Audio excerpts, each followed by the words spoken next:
This is the New York City FC Pregame Live.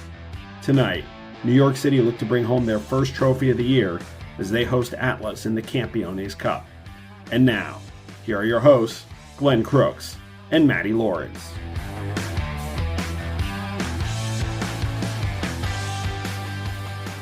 Yeah. Wait, where's Matty? He didn't make it in yet. He is stuck at the gate.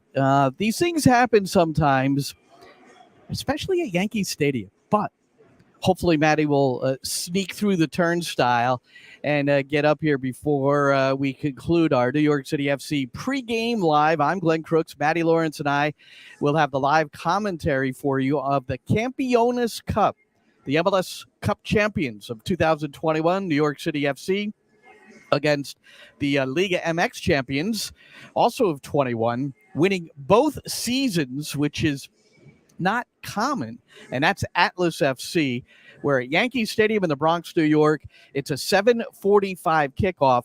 Our pregame starts at 7:15, and then we've got a good interview with Nick Cushing, the interim manager for New York City FC, as part of our pregame show presented by Ford. So New York City and Atlas, they're defending champions in their leagues, but their form right now equally poor, I guess you'd have to say.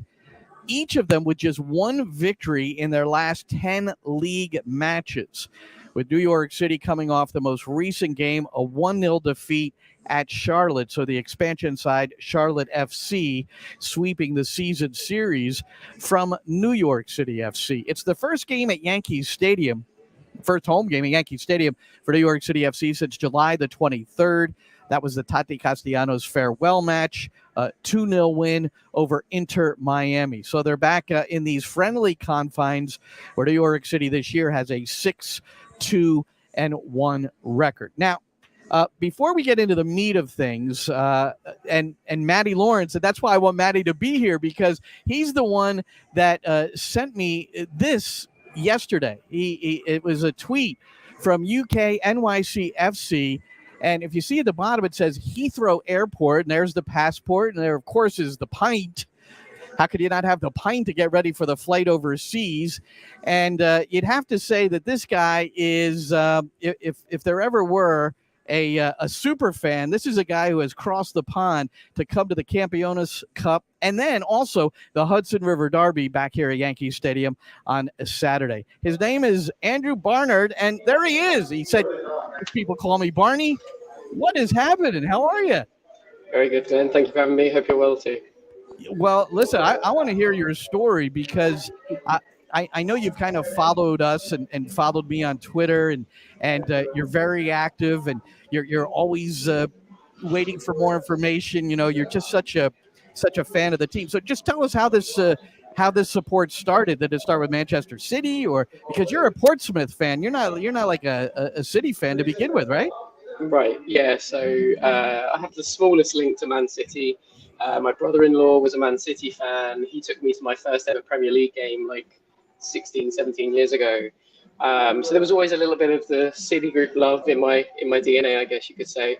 But around 10 years ago or so, I was a night owl. I was always up late watching whatever football was on telly in the UK. And that was around the time New York were created as part of the City group with Yankees, of course. And when they signed people like Frank Lampard, a bit of an MLS UK link, I was like, you know what? I haven't got a team yet in MLS. This is the team for me. Playing at home in such a famous ground as Yankee Stadium. I don't think many British people could name another MLB stadium other than Yankee Stadium.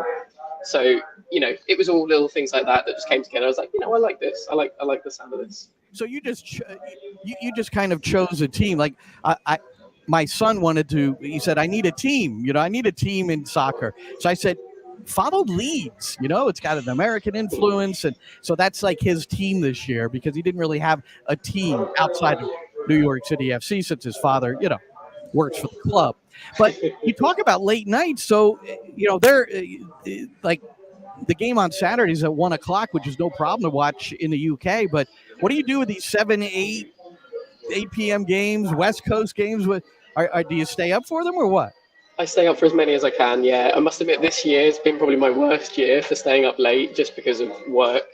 But in the last few years, especially, the COVID era has kind of helped like grow the fan level.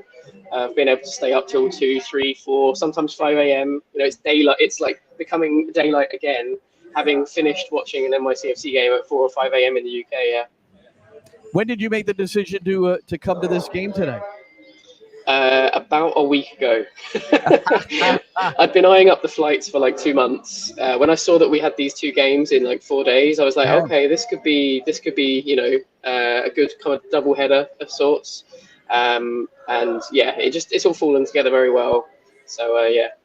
Well, and MLS, New York City's playing in this match because they were MLS Cup champions. You were in Portland last year, weren't you? Yeah, I remember. Didn't I see you marching in the street or something like that? Yeah, I was in the March pregame. Yeah, that was a footballing experience, which is part of why I got into MLS and NYCFC, especially the community, the spirit, the generosity of the fans, let alone the club as well. It's unique. You don't get this in the UK. Like, people may look at Europe and think that that's the top level of fandom, if you will, of being a big fan of a club, but it's a different level over here. You're made to feel part of like a really cool community. So how did you kind of connect yourself with the supporters? Who do you hang with? It's kind of just been through Twitter mostly over the years. I decided when I decided to support New York City around 2016, like properly, that I created a Twitter account, UK NYCFC, and it just kind of grew from there. Some of the first people I connected with, there's a fan called NYCFC Coco on Twitter, who's actually a British girl that's lived over here, I think, since she's like been a teenager. And then I've met other people like Miss Mandy Buns, who is putting me up this week for free. She's amazing. Lots of the third rail Bronx guys. They've all been awesome. Just been out with them at the Yankee Tavern. So yeah, there's a huge group of people that have been awesome to me over the years. We're with Andrew Barnard. He's Barney. What part of England are you from? Where are you coming in from? I live in Portsmouth. No wonder. Yeah. Okay, so a Pompey. Is that? Do I have that pronounced right? That's. Yeah, with your accent, yeah. Well, listen, that's quite a story unto itself, right? That's a great community, isn't it? Yeah. Portsmouth are pretty famous in the UK as well for having some of the most noisy, passionate fans in the UK. We've gone all the way down to the 4th tier in English football. So, relegation, something that everyone here isn't really familiar with. We've gone all the way down to the 4th tier, yet still had 14, 15,000 fans week in, week out attending games to cheer on my other Blues. Yeah. And how often have you come across the pond to see New York City FC outside of MLS Cup and today? So, in total, this is my 4th trip. Wow. My first was 2018. I came to the derby here in August against Red Bulls, which finished 1-1.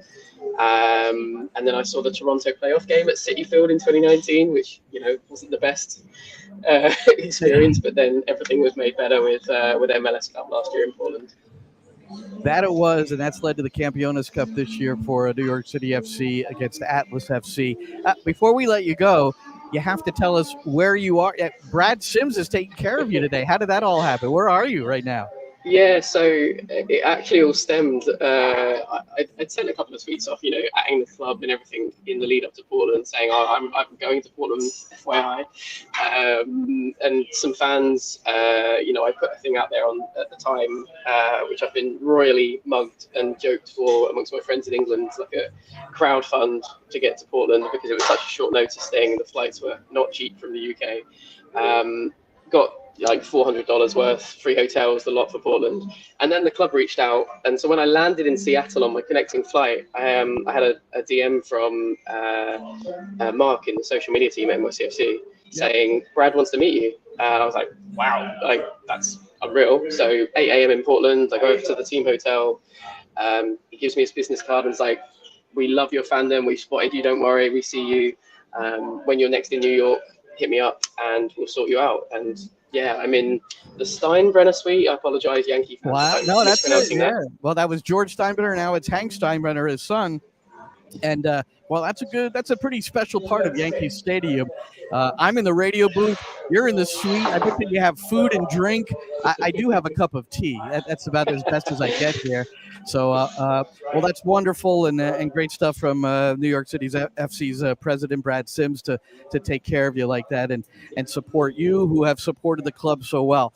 Andrew, it was really nice to meet you. I'm glad we connected, and well, enjoy the game. Hopefully you'll bring some real positive vibes to what is a chance to win a trophy, to win a little cash too, we have learned, and for New York City to get sorted out leading into this Red Bull and Hudson River Derby, right? Yeah, it'd be nice to have a secondary boast aside from the fact that we have a star up here. No, on the wrong side.